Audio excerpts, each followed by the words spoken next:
To install FileFileGo on Windows, open your browser and navigate to FileFileGo.com.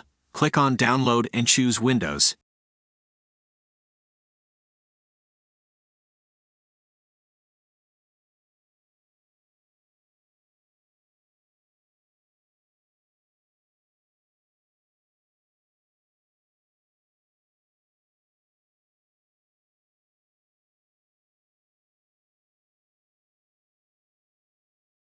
You might see this warning message which is about unrecognized app.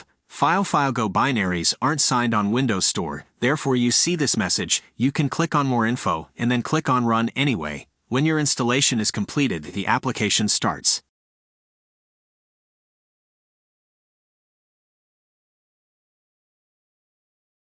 Click on Setup and choose a super light node.